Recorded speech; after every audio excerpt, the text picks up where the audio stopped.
and welcome to this FinTalk session. We take up questions related to investment planning, finance, and tax in this session. If you have any question, why don't you drop mail to us? The email ID is given right in the comment box. Do not forget to give your contact details, and we would love to invite you to this FinTalk show. Today, honor to have Dr. Vrishali Nadkarni on our show. Welcome, Vrishali. Hi. So she is a well-known, successful cosmetologist with 18 years rich experience of Kaya Clinic and Enhance Clinic. She has started her own clinic now.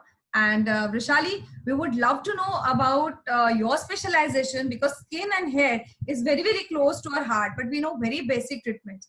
So can you please tell your specialization and today's question for me? Sure, Saili. First of all, thank you for inviting me and for this great initiative. I'm Dr. Vrishali Nadkarni and my specialization is in skin and hair care.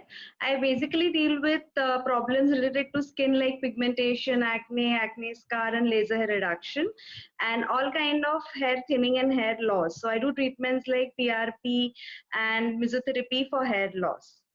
Okay. And so today's question, Saili, for me would be, I would like to know for doctors the wealth mantra, and also if you could suggest as far as for doctors creating wealth is concerned. So. My God, wealth mantra, it's a very big term. I'll try give you some insights or some thoughts, maybe to help doctors to manage their finance. At the face of it, these thoughts might sound very common, but I know very few of them are implementing it. And if they are implementing it, definitely they'll see big difference in their financial planning or maybe creating wealth. You know what, Vrishali, we layman consider doctor as God on the earth because you really save our lives. It is most respected and noble profession, but it has its own limitations. Your priorities are totally different. Your patients, the emergencies, the medical inventions, and so on. Hence, maybe the finance will always comes last in the list, the priority list, or is totally ignored kind of. So what is your observation? Yeah, exactly. I would like to add that even though we are doctors, like especially female doctors are quite ignorant, about their financial planning. Vrishali, I'm really not surprised because the survey findings have said that 98% women entrepreneurs and professionals are totally unaware of their own finance. Right. We always say that why let your father and then husband and then your children to take charge of your finance. Rather, you be independent and take charge of your finance, know about your finance. Absolutely. Financial planning done. So yes, this is especially for female doctors too. So I try give some key points for financial planning of doctors. What we have observed is medical practitioners start earning very late in maybe 30s or 35s because of this long training period. And initial earning phase involves paying off education loans or starting their families or maybe setting up their practice, a place for clinic, recurring expenses, and for updating medical equipments, all that. So paying off the loan is one part, but they are tend to take more and more loans, and sometimes they lose balance between debt and the means, like whatever they're earning and the debt they create. So we suggest them to go for secure loan.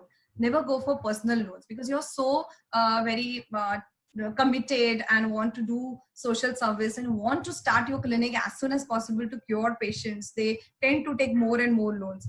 So we advise doctors, please do not take personal loans, but go for secured loans. And you have special interest rates worked out. So banks provide you loans with a special interest rate. So please go for it. Your first independent practice day should be your financial planning day. That's what we urge, because you be early investor, have control of your own finance as soon as you start earning.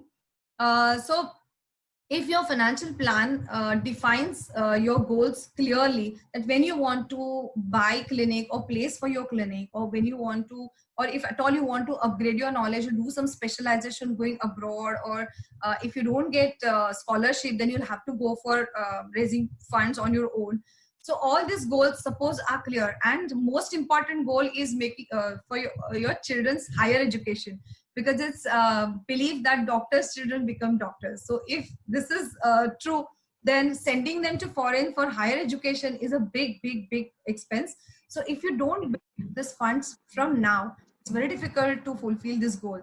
So we always urge that please define your goals very clearly, so that you don't need to really depend on banks and real estate, because this is what we have observed. Doctors mostly put their money in banks or put it in the real estate.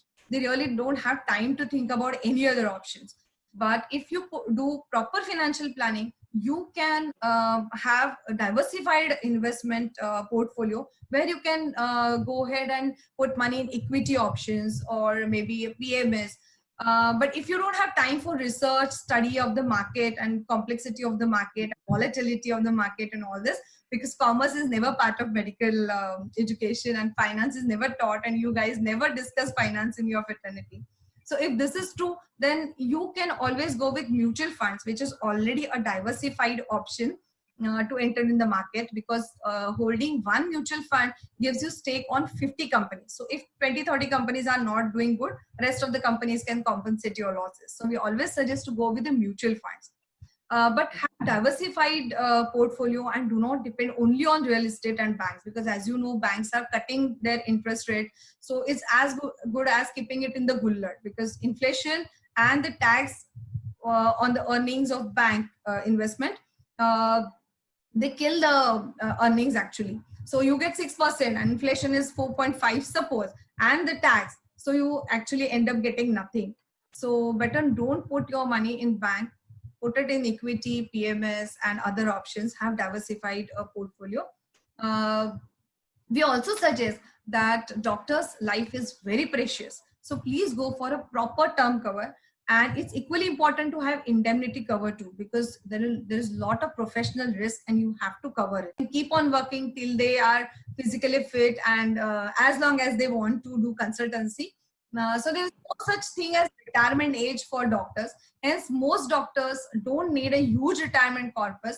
What they need is an investment strategy to preserve wealth after crossing the age of 60. Instead of taking aggressive investment decisions, you can just have a proper investment strategy.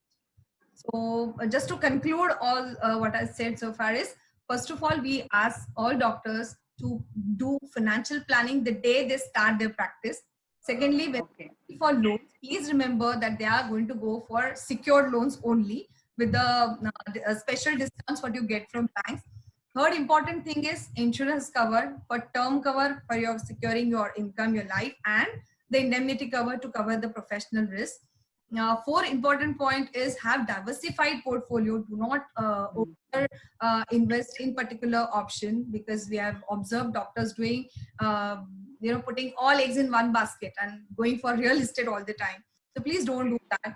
Have clarity of your goals so that you can decide how long you can be invested in different options.